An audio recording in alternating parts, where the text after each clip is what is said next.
The chandeliers of Ashworth Manor blazed with 1,000 candles, their light cascading across the grand ballroom in waves of gold that caught on silk gowns and glittering jewels, transforming the assembled nobility into a constellation of earthly stars. The autumn air beyond the tall windows held the first bite of approaching winter, but within these walls, the heat of bodies pressed close together, of champagne flowing freely, of whispered gossip and loud laughter, created an atmosphere thick enough to taste. Duke Callum Ashworth stood at the heart of it all, a figure of masculine perfection in his tailored evening clothes, his dark hair swept back from a face that might have been carved from marble for all the warmth it showed. Beside him, Lady Victoria Pemberton radiated the confident beauty of a woman who knew herself destined for a duchess's coronet, her hand resting lightly on his arm as they greeted guest after guest with the practiced grace of those born to such displays. The occasion demanded splendor. After all, this was the formal announcement of their engagement, the union of two great families, the merger of fortunes and bloodlines that would be whispered about in drawing rooms for months to come. The orchestra played something light and airy. Couples swept across the polished floor in elaborate dances, and servants moved like shadows bearing trays of delicacies that cost more than a working family might earn in a year. Yet beneath the glitter and performance, something shifted in the air, a subtle change like the moment before a storm breaks. The whispers began at the periphery of the crowd,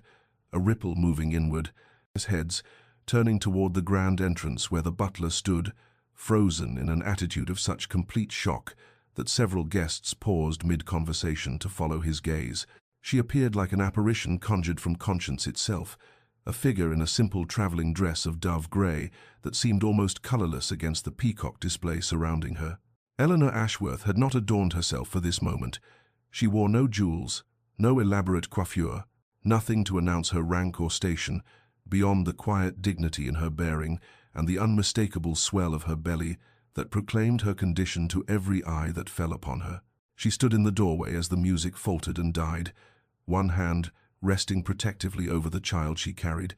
the other clutching her reticule as though it might anchor her to this moment of terrible courage. The Duke's face, that carefully maintained mask of aristocratic composure, drained of all color as his eyes met hers across the expanse of gleaming floor. In that instant, Callum Ashworth confronted the truth he had spent 5 years trying to bury, the secret he had locked away in a countryside estate and visited only when duty or desire briefly overcame his determination to pretend she did not exist. His secret wife had come to claim her place, and the foundations of the life he had constructed began, with the inexorable certainty of all long-denied reckonings, to crack beneath his feet. 5 years earlier, on a grey morning that seemed to leach all colour from the world,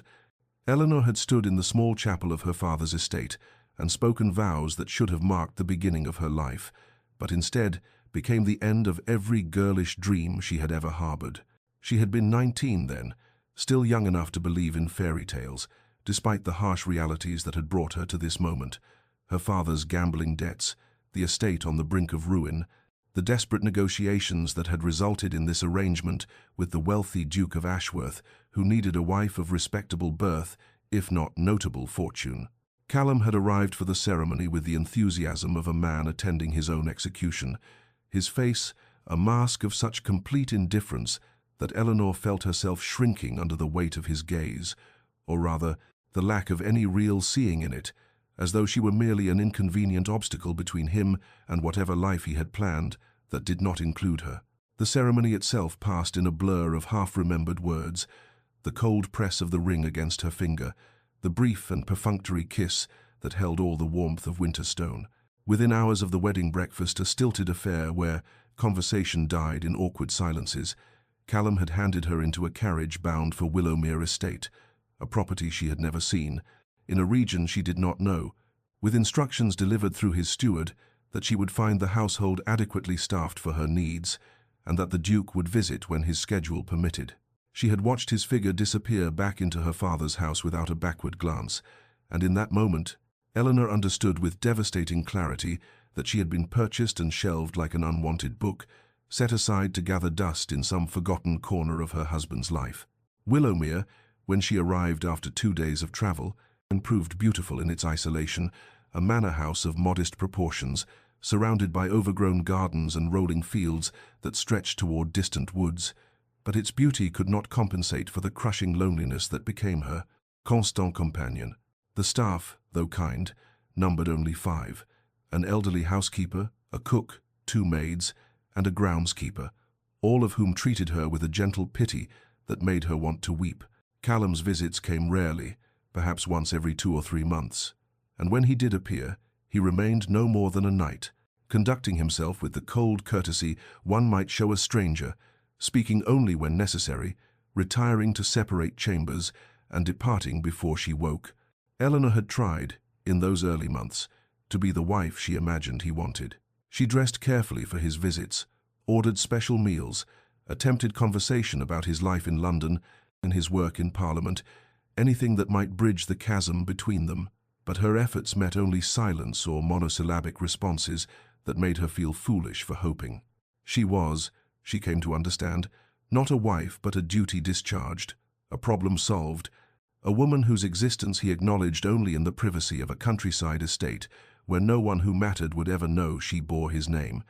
The silence that descended upon the ballroom held a quality beyond mere absence of sound, a suffocating weight that pressed against every chest, stilled every breath, transformed the glittering assembly into a tableau of frozen shock, as Eleanor stood trembling in the doorway, her courage a fragile thing that threatened to shatter with each heartbeat that thundered in her ears. Victoria's hand tightened on Callum's arm, her beautiful face turning toward him with confusion blooming into something darker,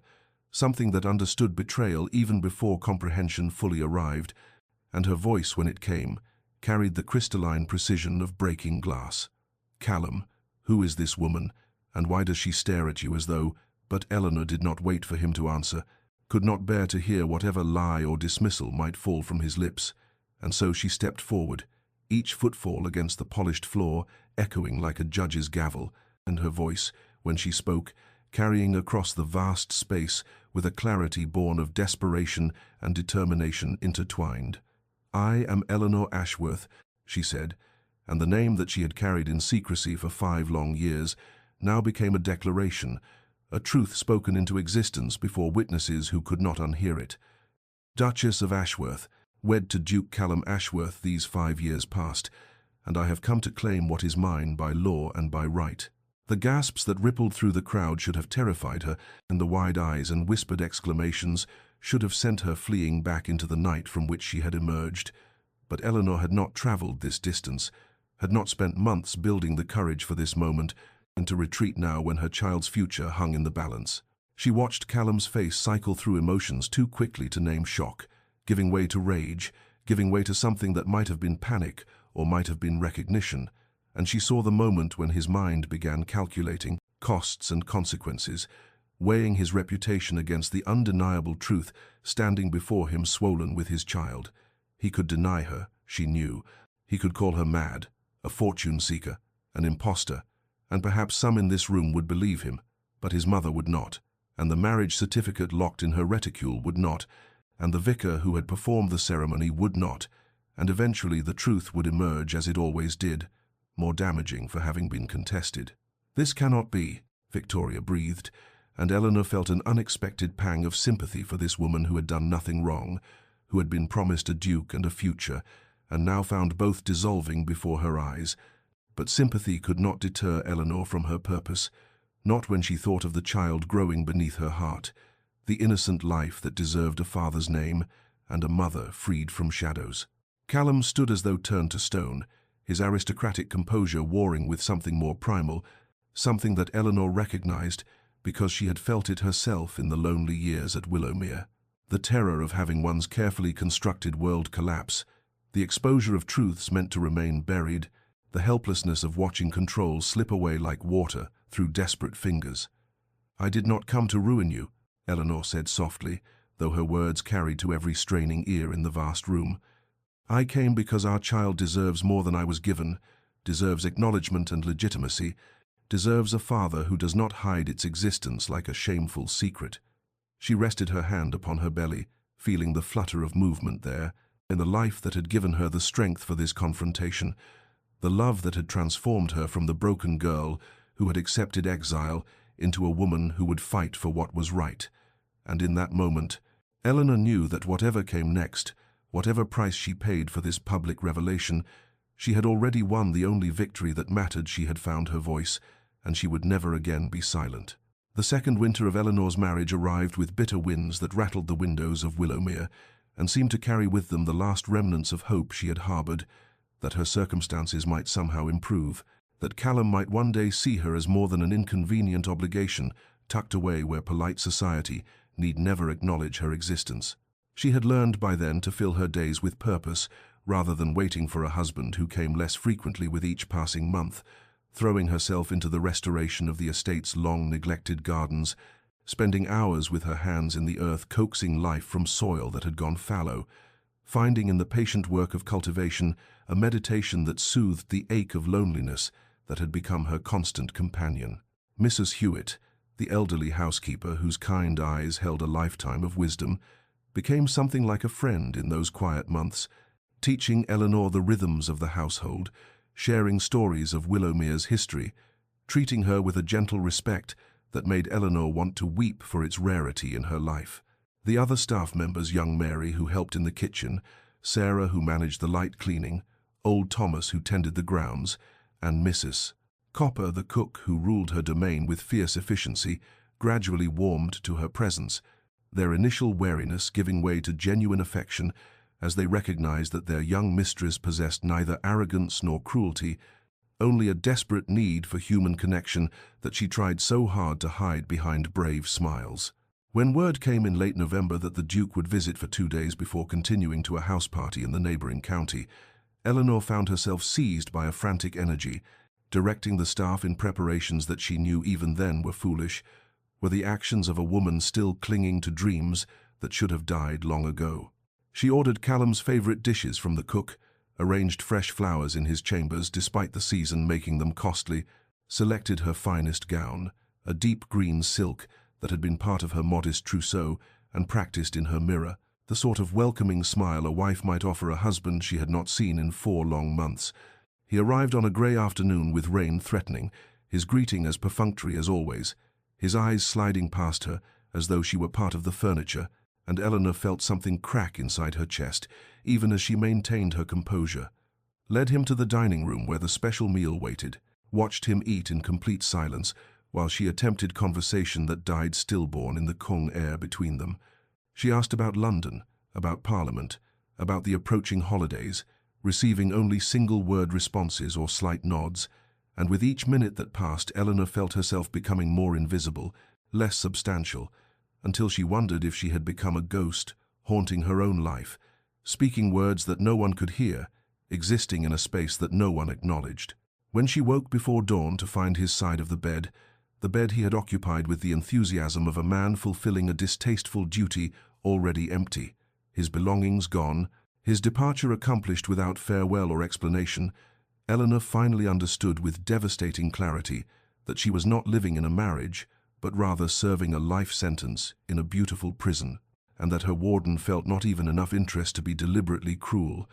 only the crushing indifference of a man who had filed her away as a problem solved and forgotten. The moment stretched taut as a bowstring drawn to its limit, the ballroom holding its collective breath as Eleanor's declaration hung in the perfumed air, and then a figure emerged from the crowd with the decisive authority of one accustomed to command. The Dowager Duchess Marianne Ashworth moving through the frozen assembly with her silver head held high, and her expression carved from determination and something that might have been long-suppressed fury. "What my son has failed to acknowledge," the Dowager said, her voice carrying the weight of aristocratic certainty across the vast space, "is that this young woman speaks the truth, that she has indeed been Duchess of Ashworth these 5 years past, being wed legally and properly, in a ceremony I was not permitted to attend, but whose validity I have nevertheless verified through every legal channel available to me." The gasps that followed this pronouncement came layered with shock and fascination, the assembled nobility recognizing in this moment a scandal of proportions that would fuel gossip for seasons to come, and Eleanor felt her knees weaken with relief, even as she struggled to process that Callum's own mother had known of her existence, had apparently investigated the marriage, had chosen this moment of maximum impact to reveal her knowledge. Callum's face had gone beyond pale into a greyish hue that spoke of a man watching his carefully constructed world crumble, his hand falling away from Victoria's arm as though he could no longer bear even that innocent contact. And when he finally found his voice, it emerged rough and strained. "Mother, what are you? This is not the time or place." But the dowager cut him off with a look that could have frozen summer itself. "On the contrary, this is precisely the time and place, for you have made it so by attempting to enter into a bigamous engagement while your lawful wife carried your child in exile," the dowager declared, and Eleanor watched the crowd's opinion shifting like sand beneath waves, some faces showing sympathy for Eleanor, while others displayed the eager cruelty of those who delighted in watching the mighty fall, and still others reflected the careful neutrality of people calculating which side would prove most advantageous to support. Victoria, to her eternal credit, drew herself up with a dignity that made Eleanor's heart ache for her, this innocent woman caught in a web not of her making, and she addressed Callum with a voice that trembled only slightly. "I believe, Your Grace, that you owe me the courtesy of an explanation, though I suspect that nothing you say will make this betrayal less complete." And then she turned to Eleanor with eyes that held anger but also a painful understanding, nodding once in acknowledgement, before gathering her skirts and walking from the ballroom with her head high, her mother and sisters hurrying after her, leaving whispers and speculation in their wake. Eleanor felt Callum's hand suddenly grip her elbow, not gently but with a desperate pressure that bordered on pain, and he was steering her toward a side door, his face a mask of barely controlled emotion, and though part of her wanted to resist his high-handed command, another part recognized that they needed privacy for what must come next, needed to escape the avid eyes and eager ears that surrounded them. The dowager followed at a short distance, her presence both shield and witness, and as they reached the drawing room and Callum all but pushed Eleanor through the doorway, she turned to face him with her heart hammering against her ribs, but her outward demeanor maintained through sheer force of will, knowing that this confrontation would determine everything that followed, would shape the future of the child she carried and the life she might yet claim for herself. The drawing-room door closed behind them, with a finality that seemed to seal them into a space too small for the enormity of what hung between them. And Callum released Eleanor's elbow as though her skin had burned him, immediately putting the width of the room between them as he turned on her, with eyes blazing with an emotion she couldn't quite name. Something beyond anger, something that looked almost like terror beneath the fury. "What in God's name possessed you to appear tonight, to humiliate me before all of society, to destroy everything I've built?" he demanded, his voice low and dangerous, his hands clenched at his sides as though fighting the urge to strike something. Though Eleanor suspected it was not her, he wanted to hit, but rather the walls that confined him, the circumstances that had shattered his careful control. She stood very still, her hands folded protectively over the swell of her abdomen, and when she spoke, her voice carried a quietness that somehow made it more powerful than any shout could have been. "I came because 3 months ago I discovered I was carrying your child, and I realized that I could not, would not, raise this baby in the shadows where you have kept me. I could not teach our son or daughter to accept a life of shame and secrecy as though they were something to be hidden away like a scandal or a mistake." Callum's face contorted with something between anguish and rage, and he began to pace the room like a caged animal, his words tumbling out in a rush. "You speak of shame?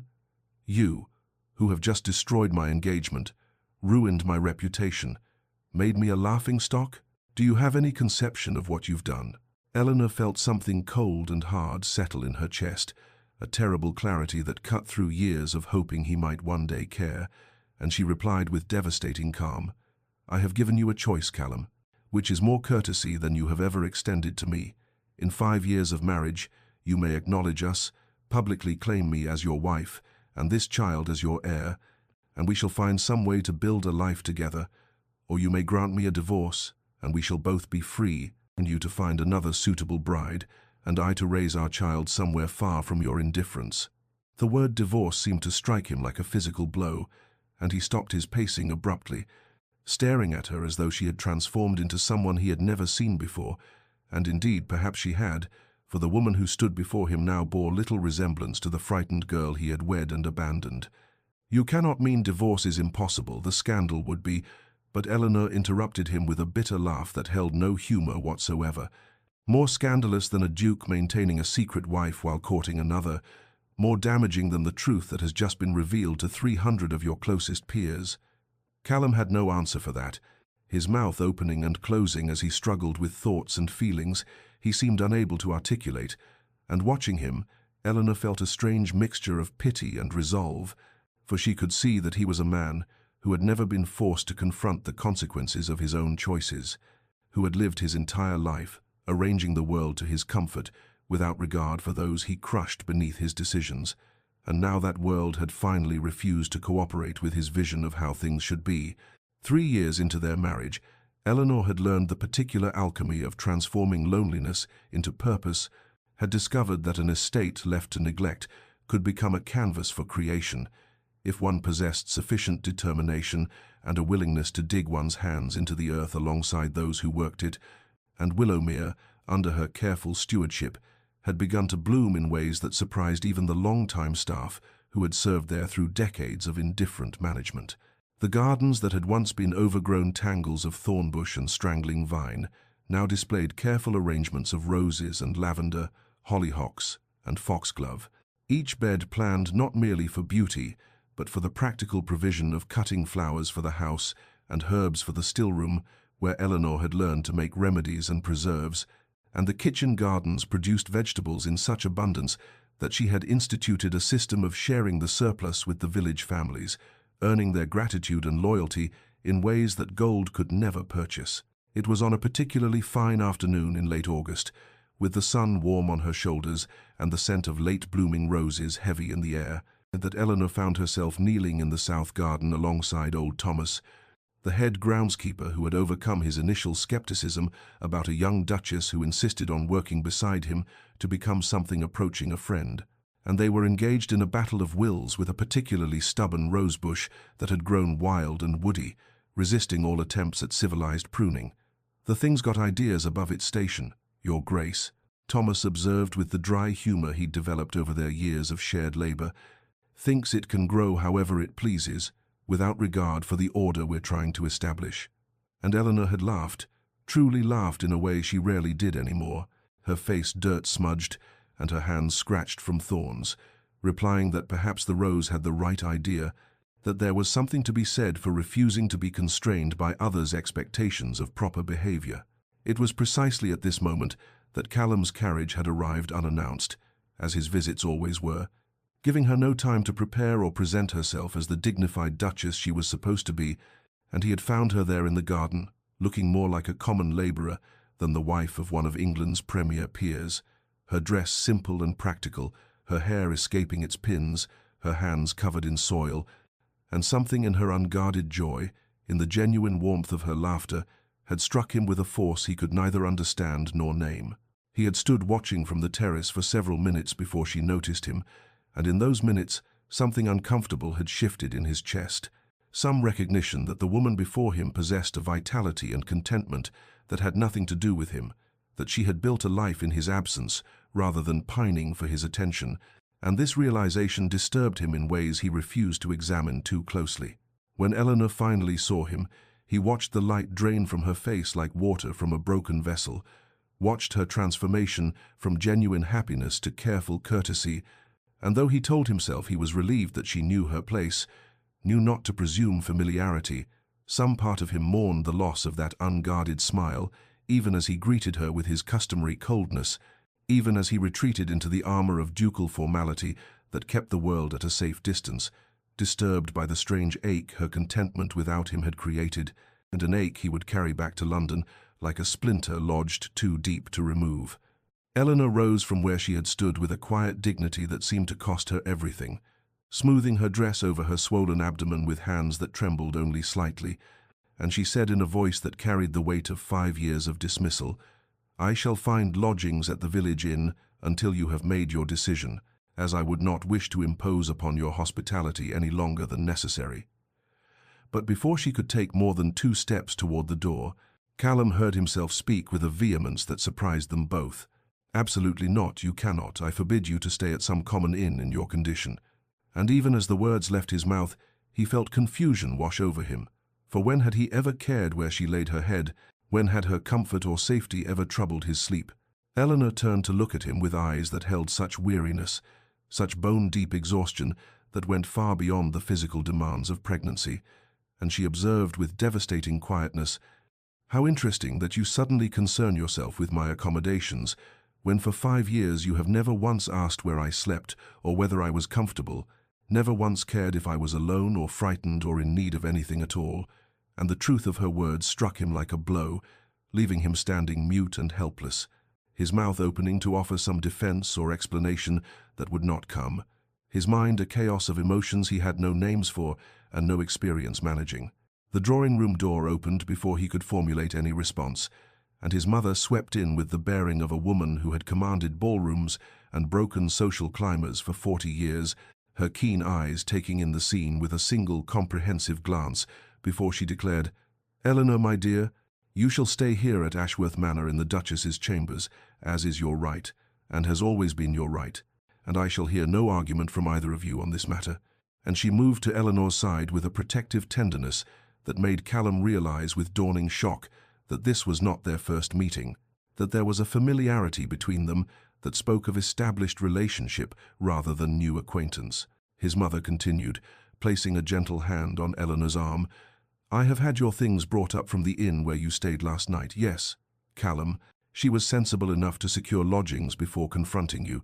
though she should never have had to, and I have instructed Mrs. Henderson to prepare a light supper for you in your chambers, as you must be exhausted from this evening's ordeal." And watching them together, seeing the way Eleanor leaned almost imperceptibly into his mother's support, the way the Dowager Duchess's expression softened with genuine affection, Callum felt the ground shift beneath his understanding of the past years. "Mother," he began, his voice strange even to his own ears,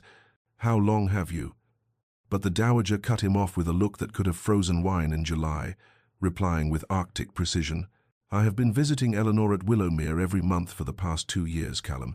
ever since I discovered quite by accident that you had hidden away a wife as though she were something shameful, and I have found her to be one of the finest women I have ever had the privilege to know, which is considerably more than I can say for my son at this particular moment." And with that pronouncement she guided Eleanor from the room, leaving Callum alone with the wreckage of everything he thought he knew about his carefully constructed life. The Dowager Duchess had arrived at Willowmere on a crisp October afternoon 4 years into Eleanor's exile, her grand carriage rolling up the drive without prior announcement, in a manner so reminiscent of her son that Eleanor had felt her stomach clench with old anxiety. But when the older woman had descended with the aid of her footman and turned to survey both the estate and its mistress with those keen grey eyes that missed nothing, her expression had held not coldness, but something that looked remarkably like sorrow mixed with determination. "My dear girl," she had said without preamble, crossing to where Eleanor stood frozen on the front steps, "I have only just discovered the full extent of my son's shameful behavior, and I have come to offer you the apologies he should have made years ago, but lacks the courage and decency to deliver." And before Eleanor could formulate any response, the Dowager had taken her hands with surprising gentleness, adding, "I knew he had married, of course,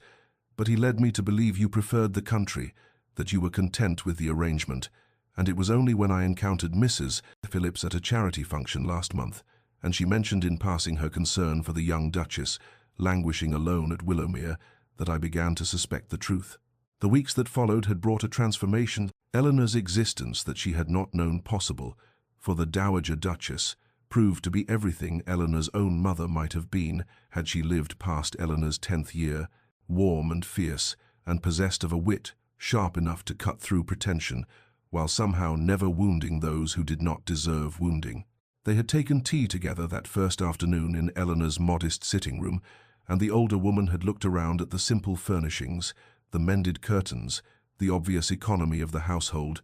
and her mouth had tightened with what Eleanor would later recognize as barely suppressed fury at her son's neglect, before she had said with careful control,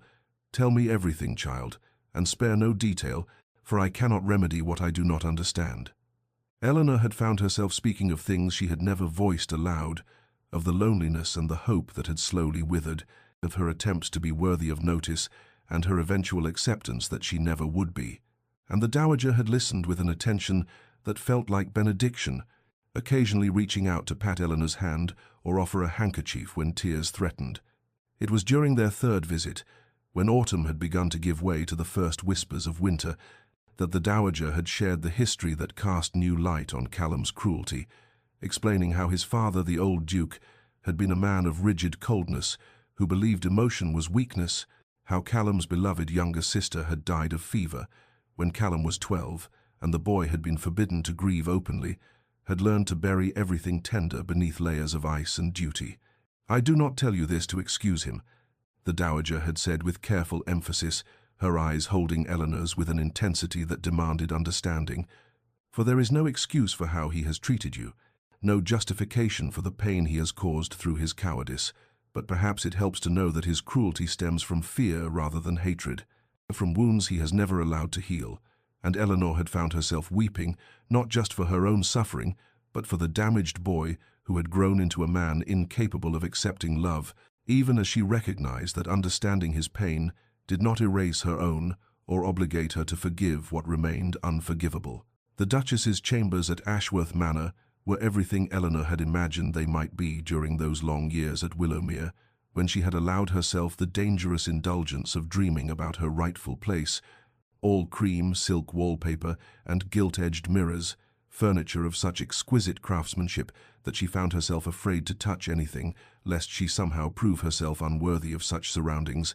And as she lay in the massive four-poster bed with its heavy brocade curtains, she felt simultaneously like an imposter and like someone who had finally come home after a very long exile. Sleep would not come despite her exhaustion, for her mind kept replaying the events of the evening. The shocked faces in the ballroom, Callum's stricken expression, the Dowager's unexpected championship, and beneath it all thrummed a persistent anxiety about the child she carried, the way her heart had raced during the confrontation, the tightness she had felt in her abdomen, that might have been merely tension or might have been something more worrisome. Meanwhile, 3 corridors away in his study, Callum paced before the dying fire like a caged animal, unable to settle, unable to think, unable to do anything but replay his mother's words about her secret visits to Willowmere, about Eleanor being one of the finest women she had ever known. And he found himself wondering with something approaching anguish what kind of man he had become, that his own mother had felt compelled to hide her relationship with his wife from him, what depths of cruelty he must have displayed to necessitate such secrecy. The knock on his study door came just past 2 in the morning, tentative but insistent, and when he opened it to find young Thomas the footman standing there with worry creasing his features, Callum felt his heart seize even before the boy spoke. "Begging your pardon, Your Grace, but Her Grace has requested that Dr. Morrison be sent for immediately, as she's experiencing some distress with the baby and fears something may be wrong." And Callum did not remember making the decision to move, knew only that he was suddenly racing through the corridors toward the Duchess's chambers, with a terror clawing at his chest that felt entirely disproportionate to his professed indifference. He burst through the door to find Eleanor sitting upright in bed, one hand pressed to her swollen belly, her face pale but composed in that way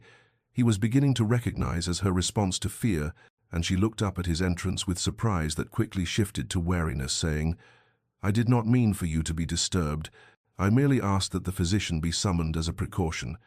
But he crossed to her bedside before she could finish speaking, finding himself asking with an urgency that shocked them both, "Are you in pain?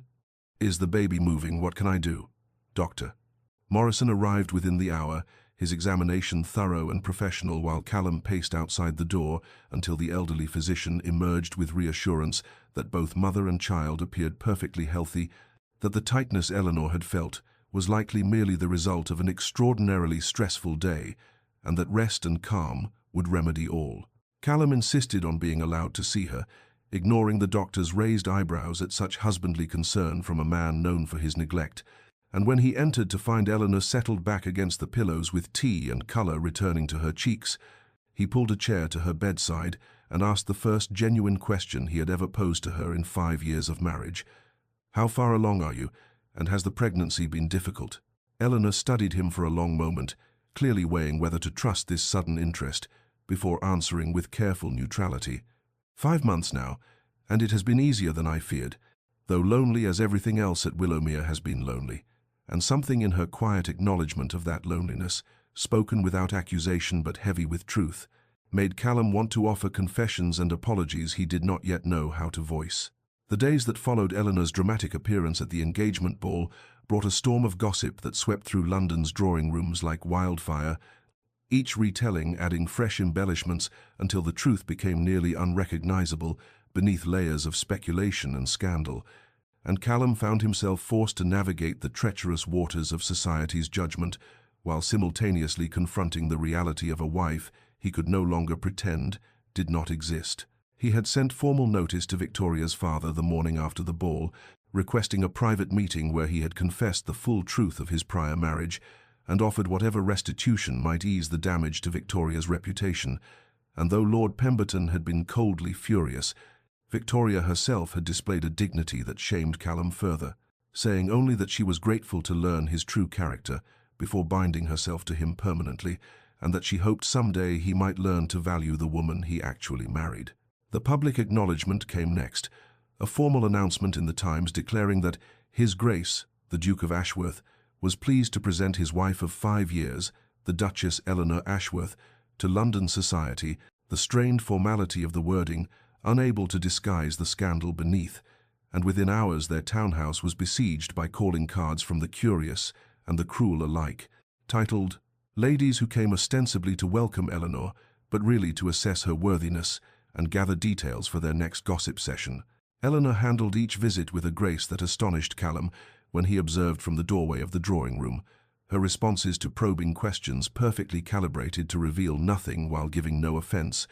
her simple gowns somehow conveying more elegance than the elaborate confections worn by her visitors, and he found himself wondering how he had ever dismissed her as insignificant when she clearly possessed a strength of character that half the ton would never achieve. It was on the 4th afternoon, when the parade of callers had finally ceased and the house had settled into quiet, that Callum went in search of Eleanor and found her in the library, and curled in the window seat with a slim volume of poetry, afternoon sunlight turning her hair to burnished gold, and something about the peaceful absorption on her face as she read made him hesitate in the doorway, reluctant to disturb her solitude. She looked up as though sensing his presence, her expression shifting to polite wariness, and he found himself crossing to see what she was reading, the words leaving his mouth before he could consider them. "Coleridge, I see, though not the rhyme of the Ancient Mariner that everyone knows but the earlier work, the conversation poems." And her eyes widened with surprise as she responded, "You know his work beyond the famous pieces." They fell into discussion as naturally as breathing, debating the merits of Frost at Midnight versus This Lime Tree Bower, My Prison, discovering a shared appreciation for the way Coleridge captured the intersection of nature and human consciousness, and for the first time since their wedding 5 years prior, Callum forgot to maintain his careful distance, forgot to guard against connection, found himself simply talking with another person who understood the subtle beauty of words, arranged just so. The hour grew late around them as they moved from Coleridge to Wordsworth to the lesser-known metaphysical poets, Eleanor's face animated in a way he had never seen, her intelligence evident in every observation, and when she quoted from memory a passage from John Donne that perfectly captured a point she was making, Callum felt something crack in the armor he had built around his heart, a fissure through which light began to seep, despite all his years of careful fortification. That night in the library stayed with Callum long after Eleanor had excused herself to rest, the memory of her animated face as she discussed poetry lingering in his mind with uncomfortable persistence, and as he sat alone in his study with a glass of brandy, he found himself pulled inexorably backward through time to another night 5 years prior, to the wedding night that had set the tone for everything that followed, and he remembered with painful clarity the young woman Eleanor had been then, barely 20 years old, her eyes wide with nervous hope as she had stood in the doorway of what should have been their shared chambers, wearing a nightgown of delicate lace that someone had surely told her was appropriate for a wedding night. He had looked at her standing there with her dark hair loose around her shoulders and her hands twisted together anxiously, and had felt nothing but a violent surge of resentment, for she was not Rosalind, would never be Rosalind, could never replace the woman he had loved with desperate intensity since his university days, the merchant's daughter whose quick mind and quicker smile had captivated him completely despite her lack of title or fortune, and whom his father had forbidden him to marry, with threats that still echoed in Callum's memory years after the old Duke's death. Rosalind had married a businessman from Manchester just 3 weeks before Callum's own arranged wedding to Eleanor, the announcement arriving like a blade to his chest, and he had stood at the altar beside Eleanor, speaking vows that felt like lies while imagining Rosalind in another man's arms, building a life that should have been theirs, bearing children that should have carried the Ashworth name, if only he had possessed the courage to defy his father's iron will. So when Eleanor had approached him on their wedding night with tentative steps and a soft "Your Grace" on her lips, he had turned away with deliberate coldness and said words designed to wound. "I shall be sleeping in the adjoining chamber tonight, and every night hence, as this marriage is one of convenience only, and I have no intention of pretending otherwise." And he had watched her face crumple before she mastered herself. He watched hope die in her eyes, to be replaced by a hurt so profound it should have moved him to compassion, but instead only deepened his cruelty. For her pain was easier to bear than his own, and her disappointment gave him something to hide behind, a shield against the vulnerability of genuine connection. He had told himself in the days and years that followed that he was protecting them both, that refusing to consummate the marriage or acknowledge Eleanor publicly was a kindness that would allow them both to eventually seek annulment and find happiness elsewhere, but the truth that he could no longer deny as he sat in his study, remembering the brightness in her eyes when she quoted Donne, was that he had been punishing her for not being Rosalind, making her pay for his own cowardice in failing to fight for the woman he loved, and that every cold word and calculated absence had been an act of cruelty, born not from indifference but from a fear so profound it had poisoned everything it touched. The fear that if he allowed himself to care for Eleanor even slightly, he would lose her too, and that losing someone again would destroy whatever fragments of his heart still remained intact. The weeks that followed their library conversation brought a subtle shift in the atmosphere of Ashworth Manor, like the first tentative warmth after a long winter, and Callum found himself seeking Eleanor's company with an eagerness that would have bewildered him mere months before, joining her for breakfast in the morning room, where sunlight streamed through tall windows and turned her teacup to translucent porcelain, lingering over dinner conversations that stretched long into the evening as they discovered shared opinions on everything from estate management to the shameful conditions of London's workhouses, and he watched with growing fascination as her pregnancy advanced and her body changed to accommodate the child growing within, the soft swell of her abdomen becoming more pronounced with each passing day, until she moved with the careful grace of a woman carrying precious cargo. He found himself noticing small things he had never allowed himself to see before. The way she touched her belly absently, while reading as though communicating with the babe, the slight breathlessness that came upon her after climbing stairs, the glow that seemed to emanate from her skin as though lit from within, and he developed protective instincts he could not seem to control, rising automatically when she entered a room, offering his arm for even short walks through the house, watching her with a vigilance that bordered on obsessive concern for her well-being and that of their child. It was on a Tuesday afternoon in late autumn when Eleanor had been coming down the main staircase with a book tucked under one arm, her attention focused on the hem of her gown to avoid tripping, and that her foot caught on the edge of a step, and she stumbled forward with a small cry of alarm, and Callum, who had been crossing the entrance hall below, moved without conscious thought, reaching her in 3 long strides and catching her against his chest as she fell, his arms wrapping around her waist and drawing her against him with such force that her book clattered to the marble floor, forgotten. For a long moment they stood frozen in that embrace, Eleanor's hands clutched against his shoulders and her face pressed to his chest, where his heart hammered with the terror of what might have happened,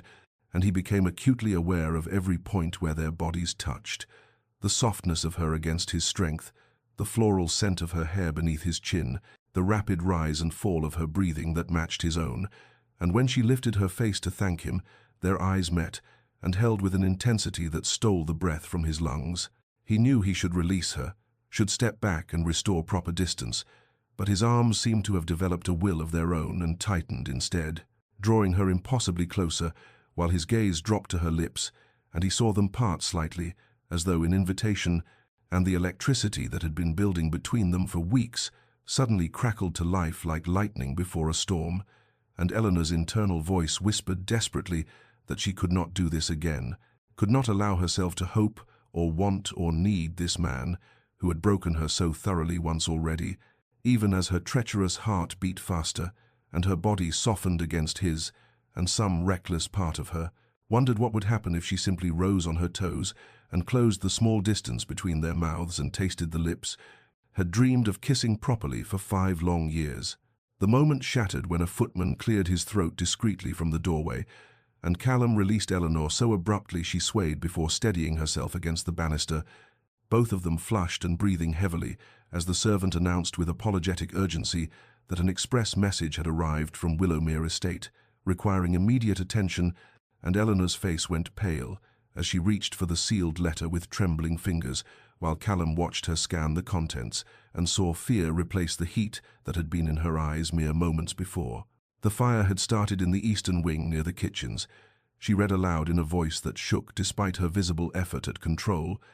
and though the staff had managed to contain it before it spread to the main house, there was significant damage, and several of the long-time servants had been treated for smoke inhalation, and before Callum could form a response, Eleanor was already moving toward the stairs, with determined purpose, saying she must go to them immediately, must see to their care and assess the damage and ensure everyone was truly safe, for these were the people who had become her family during the lonely years when she had no one else, and the thought of them hurt or frightened while she remained in London's comfort was unbearable to her conscience. Callum found himself saying he would accompany her before his mind had fully processed the decision,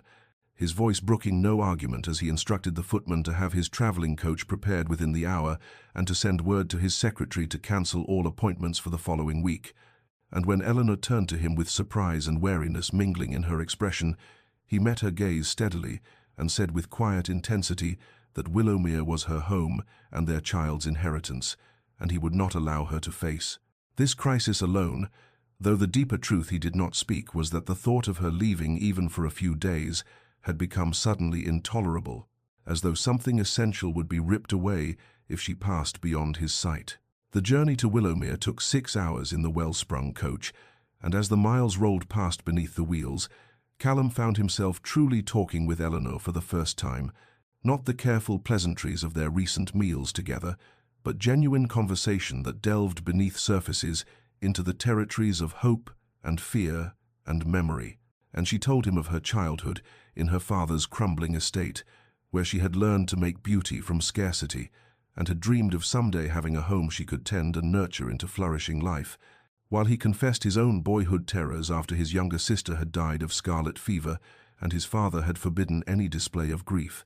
teaching him that to love was to invite devastating loss and that a duke must remain above such vulnerable human emotions. As the coach turned up the familiar drive to Willowmere with evening settling over the countryside in shades of amber and violet, they arrived to find the household staff gathered anxiously in the forecourt, and Callum watched Eleanor transform before his eyes as she climbed from the coach and immediately moved among them with gentle questions and reassuring touches, learning each person's condition and offering comfort with such natural grace that he finally understood completely what he had been too blind and too damaged to see before, that this woman possessed a strength born not from hardness, but from an inexhaustible capacity for care, and that in trying to diminish her he had only revealed the poverty of his own spirit. The following morning dawned cold and grey over Willowmere, and Callum found himself rolling up his shirt sleeves alongside the groundskeeper and stable hands to assess the fire damage and begin repairs, his fine London clothing exchanged for borrowed work garments that smelled of wood smoke and honest labour, and as he moved through the eastern wing, examining charred timbers and water-damaged plasterwork, he began to truly see the estate Eleanor had built through her own determination and vision. The kitchen gardens she had expanded now provided vegetables for the entire household and surplus for the village. The dairy had been modernized with equipment purchased from her careful management of the household accounts he had never bothered to review. The tenant cottages had been repaired and improved until families who had been preparing to leave for factory work in the cities had chosen to stay. And everywhere he looked, he saw evidence of her intelligence and care, transforming what had been a neglected property into a thriving home, and the realization of how completely he had underestimated her settled over him like a weight he deserved to carry. The staff treated Eleanor with a warmth that bordered on reverence, but their reception of Callum ranged from cool politeness to barely concealed hostility, and he could not fault them for it when he knew what stories they must have heard about the Duke who had abandoned their beloved mistress to loneliness and neglect. And it was late in the afternoon when Mrs. Thornbury, the elderly housekeeper who had served at Willowmere for 40 years, found him alone in the damaged pantry and fixed him with eyes that had seen too much to be intimidated by titles or rank. She spoke to him with the blunt honesty of someone who had earned the right through decades of service, telling him that she had watched Eleanor arrive 5 years ago as a frightened young bride full of hope, and had witnessed that hope die a little more with each of his cold visits. This had held Eleanor while she wept after he left, following that terrible dinner she had prepared with such care only to have him treat it as an obligation to be endured, had seen her transform her pain into purpose by pouring all the love she had to give into this estate and its people, since her husband would not accept it. And Mrs. Thornbury said with quiet steel in her voice that Eleanor deserved a man who recognized her worth, and if the Duke could not be that man, then he should have the decency to let her go, rather than continue to break her spirit with his indifference. The words struck Callum like physical blows, and he found himself unable to offer any defense because there was none, and he thanked Mrs. Thornbury for her honesty with a humility he had never shown before, and spent the remainder of the day in silent reflection on the magnitude of his failures, until evening fell, and he found Eleanor in her private sitting room in the undamaged western wing, a simple space filled with books and pressed flowers and watercolor paintings she had created during the lonely years, and he asked with a vulnerability that felt like tearing open his chest whether she would allow him to speak truly for once in their marriage. And when she nodded with cautious eyes, he began to apologize, not with excuses or justifications, but with raw acknowledgement of every way he had wronged her, explaining the cowardice and fear that had driven his cruelty, but making clear that understanding his motives did not excuse the damage he had caused. And as the words poured from him like poison finally being drawn from a wound, he felt something shift in the foundations of who he had allowed himself to become. Eleanor sat very still in the worn armchair she had claimed as her own during the lonely years, her hands folded over the swell of their child, as she listened to Callum's confession with an expression that revealed nothing of the storm within her heart. And when he finally fell silent with his carefully constructed defenses lying shattered at his feet, she drew a slow breath and spoke with the measured deliberation of someone who had learned through hard necessity to weigh each word before releasing it into the world. She told him that she understood pain and fear, that she could comprehend intellectually how the loss of his sister and his father's cruel lessons had taught him to equate love with suffering and vulnerability with weakness. But understanding the origins of his behavior did not erase the years she had spent waiting for a kind word that never came, or the nights she had cried herself to sleep, wondering what fundamental flaw in her character had made her unworthy of even basic consideration,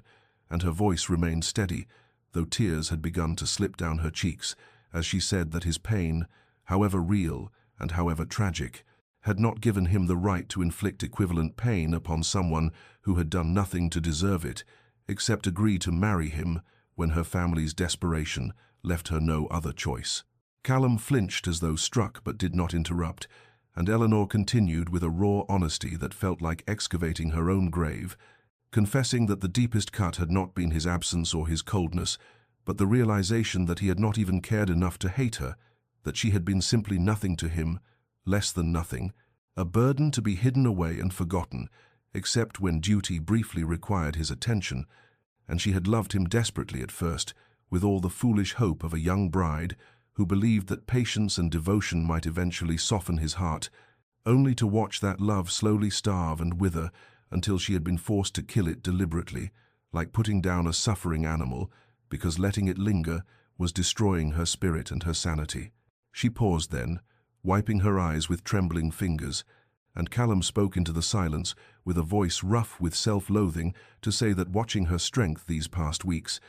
seeing the estate she had built, and the people whose lives she had improved, and the grace with which she had faced society's judgment, had forced him to confront the cowardice he had dressed up as self-protection, that he had told himself he was guarding his heart, when in truth he had been nurturing his wounds and using them as excuse to remain safely numb. But seeing her thrive without him had shattered the comfortable lie that his isolation was necessary or noble, because it revealed that what he had really feared was not loss, but the terrifying vulnerability of being truly known and potentially found wanting. The candles burned low in their holders as they sat in that simple room, speaking truths that should have been shared years before. And when Eleanor finally whispered that she had loved him once, but had been forced to let that love die in order to survive, Callum felt something crack open in his chest that had been sealed shut since childhood, and he asked with desperate need to know whether love once dead could ever be resurrected, or if he had destroyed beyond all repair the one thing he was finally ready to cherish. Eleanor sat in the flickering candlelight and looked at this man who had caused her such profound pain, seeing for the first time not the cold duke who had hidden her away, but a damaged soul who had mistaken self-protection for strength. And she answered his desperate question with the careful honesty that had become her armor and her salvation, saying that she did not know whether love once dead could be resurrected because she had never before attempted such an impossible feat. But perhaps what they needed was not to resurrect what had died, but to begin entirely anew, to meet each other as strangers without the weight of their painful history, except as lessons learned and scars acknowledged.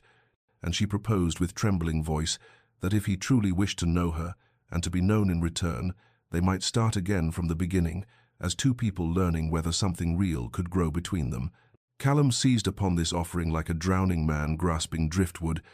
and in the days and weeks that followed as winter deepened over Willowmere, they embarked upon the courtship they had never been granted before their hasty arranged marriage, walking together through the frost-laden gardens she had nurtured, where she showed him the roses she had coaxed back to life and the herb beds she had planted, following instructions from Mrs. Thornbury's grandmother's journals, and he listened with genuine fascination to her explanations of soil composition and growing seasons, and discovered that her intelligence ranged far beyond the ornamental accomplishments expected of ladies into practical knowledge that had saved this estate from ruin. They spent long evenings in her sitting room, reading aloud to each other from volumes of poetry and philosophy, and Callum found himself astonished at the depth of Eleanor's thinking and the wit she revealed when she felt safe enough to lower her careful guard. Her observations about the texts they shared, often more insightful than those of his university friends who had been so proud of their classical educations, and these conversations stretched late into the night until the candles burned to stubs, and they both struggled to keep their eyes open. Yet neither wished to end the precious communion of minds and hearts. He began to court her with small gestures that spoke of attention and care, bringing her the first snowdrops that bloomed in the south garden because she had mentioned loving their delicate resilience,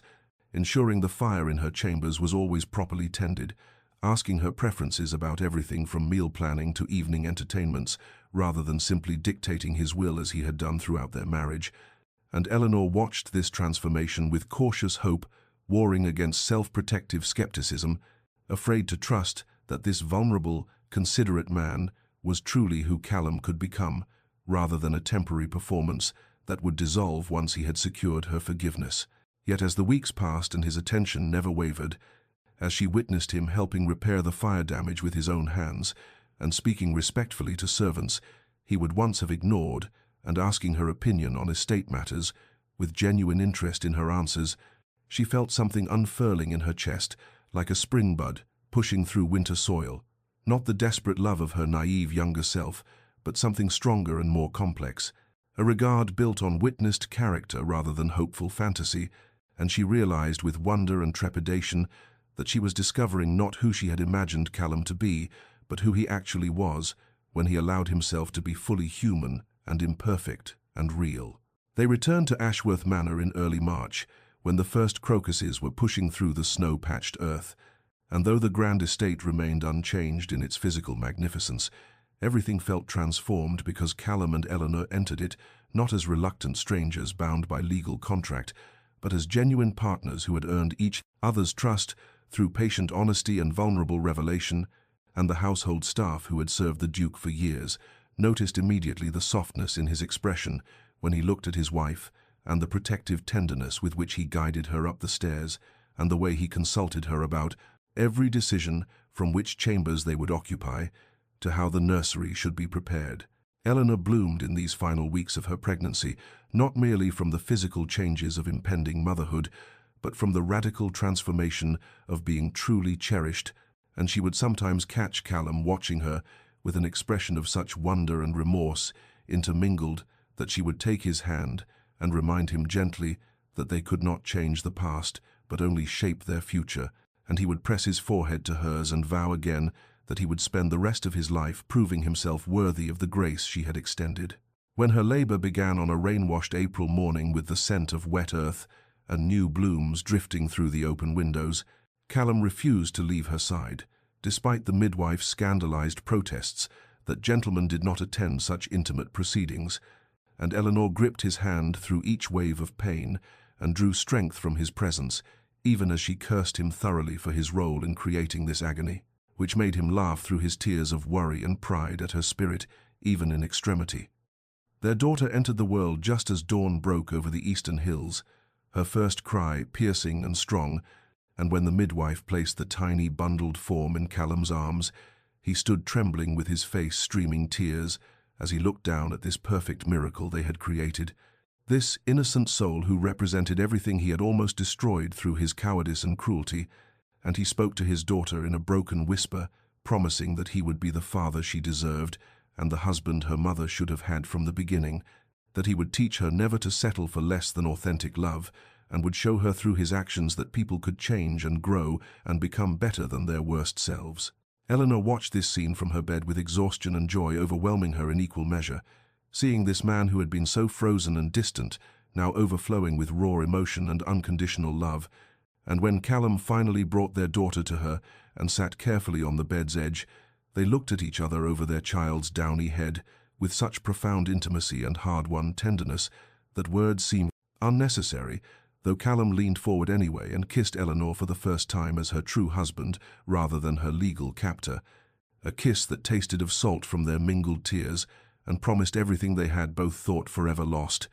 and in that moment their genuine marriage finally began. 3 years had passed since that rain-washed April morning, when their daughter Catherine had entered the world and changed everything, and now Willowmere Estate in high summer blazed with the full glory of Eleanor's beloved gardens, where roses climbed ancient stone walls and lavender bordered the winding paths, and the herb beds flourished under her careful tending,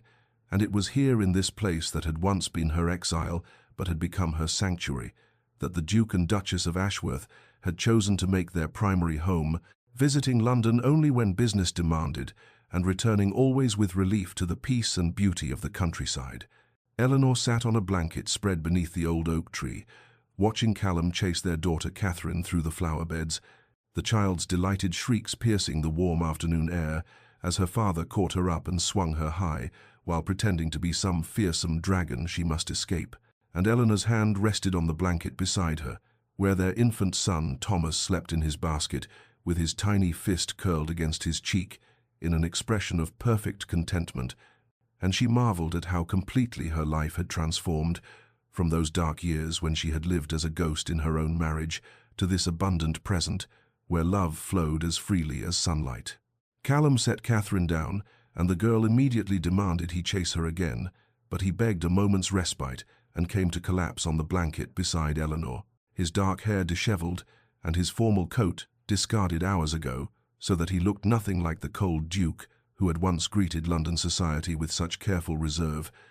And when he looked at Eleanor, his eyes held such warmth and devotion that she sometimes still caught her breath at the miracle of it, at how this man had journeyed from cruel distance to this intimate tenderness. He reached for her hand and pressed it to his lips, as he had done countless times in these 3 years, each gesture a renewal of his vow to cherish what he had nearly destroyed,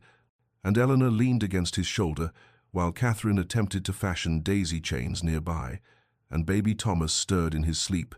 and they sat together in comfortable silence that spoke of deep understanding and hard-won peace, and Callum murmured against her hair that he could scarcely remember the man he had been before,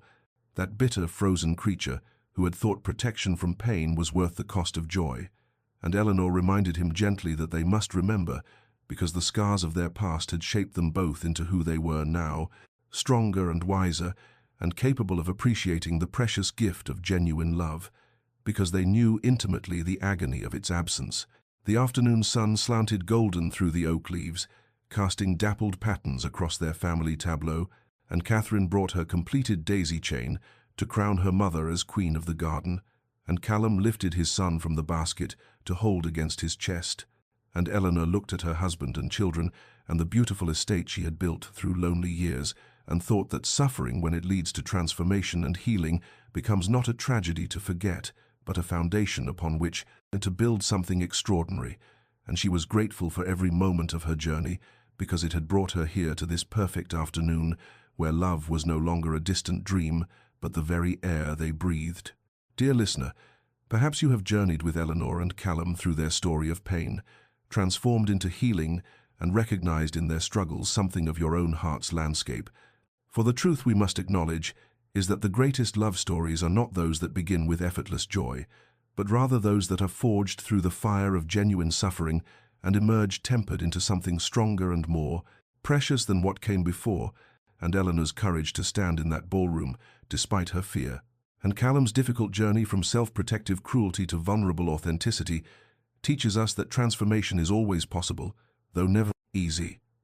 That it requires from both parties the willingness to be honest about pain inflicted and received, the humility to acknowledge wrongdoing without defensiveness, the strength to demand better treatment while extending grace for genuine change, and the patience to allow healing to unfold in its own necessary time,